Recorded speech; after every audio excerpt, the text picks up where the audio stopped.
Hi, folks. Sorry, we seem to have some sort of technical glitch. I'd like to blame the internet, but I think it's me probably. I'm Molly, your Senate candidate for New South Wales for the Health Australia Party.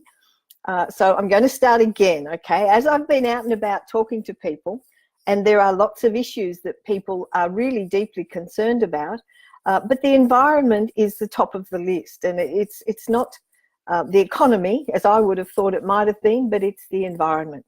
And it is a huge topic. It encompasses so much, certainly way too complex to fully cover in 10 or so minutes that I have with you tonight.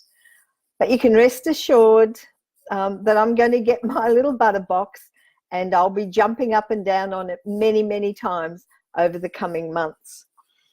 Now, the environment is casually mentioned in so many speeches these days, but I'm not sure if we or our leaders fully realise the enormity of that phrase, the environment. It encompasses everything, absolutely everything that allows for all forms of life to exist on this planet, everything. And without a healthy environment, we actually have nothing. We won't have life. It doesn't matter if the economy ever does come back into a real surplus, it will be irrelevant. And in fact, you know, impossible to achieve if we do not address our environmental issues today. The time really has run out, and people from all over the world are saying that. Now, the real difference between Earth and any of the other planets that we have any knowledge of is our environment, Earth's environment. We have a planet, it has the air quality that allows a whole multitude of life forms to exist. The quality of both fresh and salt water that's also essential for lives to survive and thrive. The nourishment in our soils that work with the air and the water to sustain the growth of trees, our plants and grasses that not only provide sustenance for the various life forms, but also continually purify our air. Now, none of these things in isolation can be enough. They are all interconnected and interdependent to work as a harmonious whole. It's really not rocket science. I know I say that a lot, but it's not rocket science. You just need a little common sense to know this.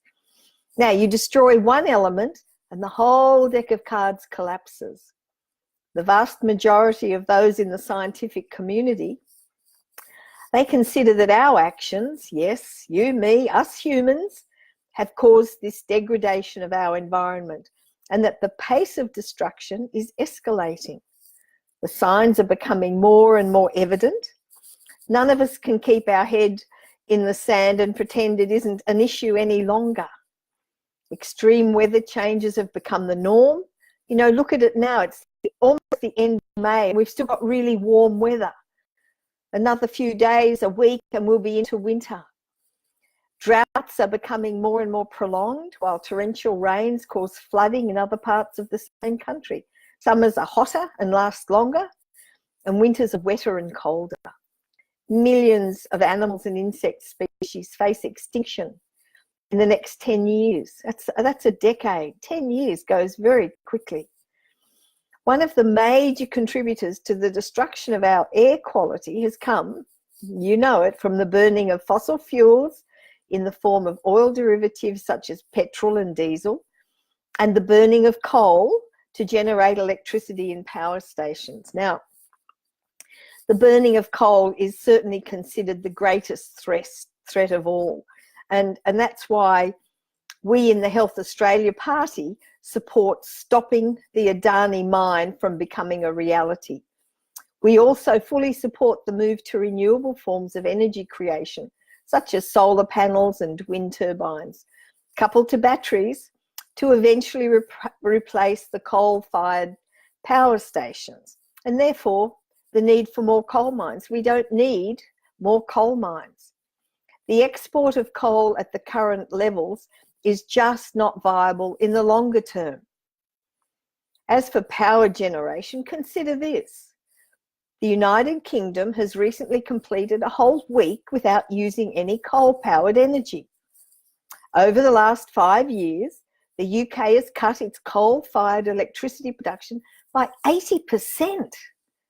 They have plans well in place to reach no coal-fired energy supply by 2025. That's only 7 years away, or 6 years away, isn't it? With the amount of sunshine we get in Australia compared to the old UK, surely, people, surely we can try a little bit harder. Last year's summer in the UK, they had a little bit of a heat wave, and it saw the production from solar power soar to a whole new record. Solar power made up 6.6% of the UK's energy mix, and it now has the capacity to generate more electricity than coal. Take a look in Canada, the world's largest coal-powered station in Ontario. On February the 28th, 2018, they tore it down, and the area is now being replaced with solar panels, and that will open this year. And they've used a variety of replacements in this transitional period. So nuclear, gas, hydro, and renewables. So no longer can the naysayers state that it can't be done. It has been done. And if they can do it, well, so can we. So the time is now. We must fight to stop Adani from going ahead. Now, I want you to watch a 10-minute video from Greenpeace. Not now. Once we finish here, go and Google it. It's called Dirty Power, Big Coal's Network of Influence over the Coalition Government. And I have to say, it really blew my mind. It's disgraceful how the coal industry has loaded the government with their employees, including Melissa Price, who's our current Minister for the Environment, who is supposedly looking after the environment, but oh, I think she's gone walkabout. When the PM of the day is ousted, like Malcolm Turnbull, they run back to their real bosses, the coal giants. Now you watch that video and you'll know exactly what I mean by that. Now, how about this for an idea? If every school and residence in Australia had solar panels and storage batteries fitted, we may well be able to close a number of our coal-fired power stations almost immediately. Now, like the high school in Dapto, a little town in New South Wales, the principal, Mr. Andrew Fitzsimon, said that they've put solar panels all over their school roofs, and this has resulted in 60% of the school's daily electrical energy use is coming from the sun. 60%. Now, imagine how much money this one action will save that school. And if every school could do it, imagine what a saving that would be over a year. It would be tens of thousands of dollars. Now, we have this very, very hot little desert in the middle of Australia, and it really could be covered with solar panels. China is doing it. They are covering thousands of acres with solar panels. Why are we not doing this? It beggars belief. Now, Health Australia Party, we also support the move to replace petrol and diesel powered vehicles with electric powered vehicles as soon as possible. It's interesting to note that electric cars were prevalent well before the introduction of the combustion engine vehicle. Now, interesting, I wonder why they were phased out. Could it have been anything to do with the power of what were to become the oil barons? There's been an outcry about protecting our utes here in Australia. Protecting our utes? What a complete load of rubbish. Complete nonsense. Now, there's even been a demonstration of an ordinary electric car towing a Qantas Airbus. How much power do you need, boys? We have our very own electric car being manufactured right here in Australia, in Brisbane.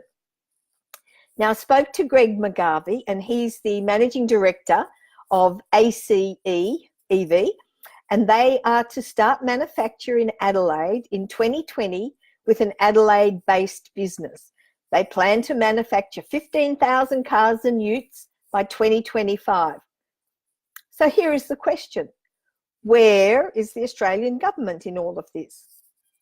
Nowhere. Nowhere to be seen. Too busy looking at the posh overseas brands of electric car. But I say all government officials need to be driving around in our very own manufactured electric vehicles. The government needs to invest in this startup company so they can expand and bring some real full-time jobs to the car manufacturing industry. Imagine having a car manufacturing industry here in Australia again. Imagine that. Now, these measures must be implemented as soon as possible if we are to stand any chance of stopping the destruction of our environment. And at the same time, we need to consider and find new employment for those affected by the closure of these coal mines and power stations. This is not impossible, but it must be addressed directly. Now, employment can be changed if necessary. Does anyone see many blacksmiths around these days? No, they had to go as the world changed. So what's another issue in the environment? Our water. Water availability is a critical issue for us in Australia. Now, Australia is the smallest of the world's continents. It is also the lowest, the flattest, and apart from Antarctica, it's the driest. And I repeat, the driest. This is the driest continent. Then why on earth, I ask you, why are we growing extensive crops of one of the most water-intensive plants, cotton? We even have enormous plans drawn up to cover the largest river system in Australia to try and share the little water we have to support these cotton farms placed at the top of the river systems. Plans that have resulted in millions of fish, some up to 100 years old, killed downstream. They're dying. Plans that see whole towns and subsidiary rivers without water, no water at all downstream. Plans that have allowed for what appears to be corrupt rorting of millions of dollars of taxpayers' money, millions paid for non-existent water, amongst other rorts. Now, these plans must be reviewed urgently to address these issues. So in addition, while this is not party policies per se as yet, I would personally suggest that consideration be given to provide incentives to transition these cotton farms to hemp farms, which require far less water. In fact, to grow a crop of hemp, you use 10% of the water that you use for cotton. Now, anything you make with cotton, you can make with hemp. You can also replace plastic usage in the same way. Anything you can make with plastic can be made with hemp. With hemp, we still make ropes for big ships, but you can't make that out of cotton. We can make clothes with hemp, anything. It's an awesome, awesome product. Plastic usage really must be drastically reduced, mustn't it? If not fully eliminated. The damage that discarded plastic items do to our environment and our animals, birds and fish, it's immense. I'm sure you've all seen the pictures of oceans just covered and beaches covered in plastic. They recently discovered plastic items at the bottom of the deepest submarine dive, 11 kilometres down, and they found plastic bags. Seriously. Either we get serious about the recycling of plastic products, or we phase them out and replace them with alternatives like paper, hemp, glass, or we do both.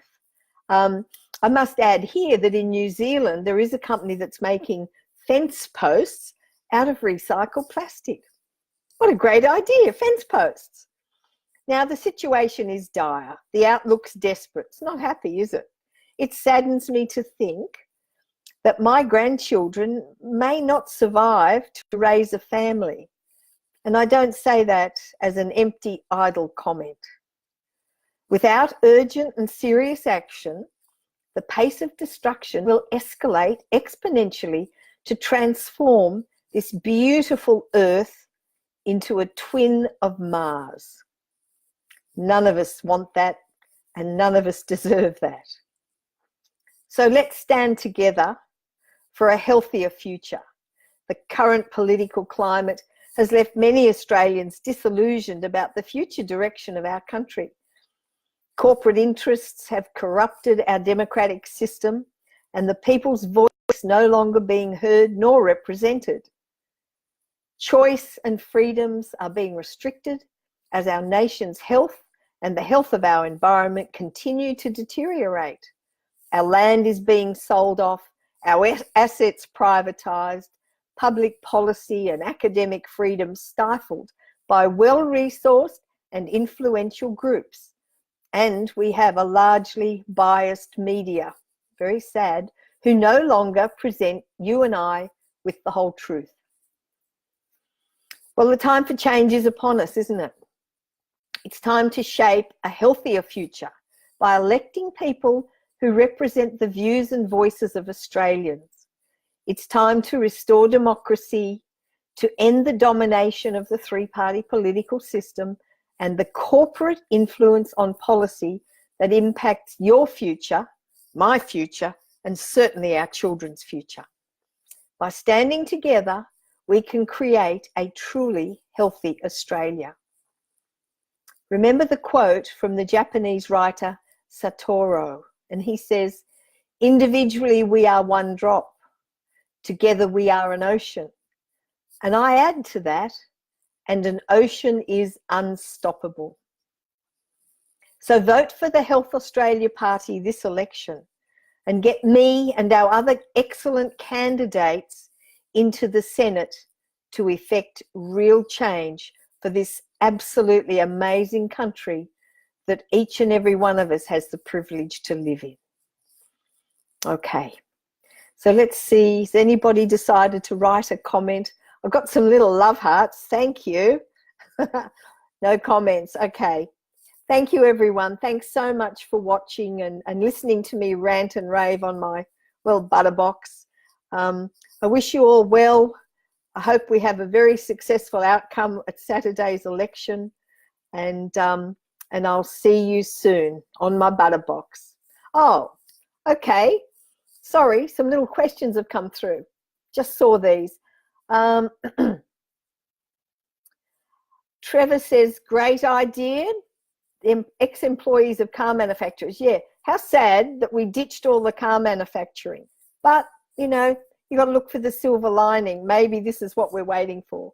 Our very own manufacturing of our own car. Electric at that. Doesn't get much better, does it?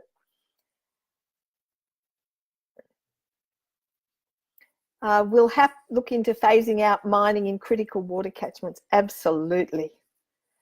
Would love to see hemp vinyl records. Haven't heard of that, Trevor, but that sounds terrific. Okay. Thanks, everybody. Good night for now. Take care. Look after each other. Be kind to each other. Bye for now.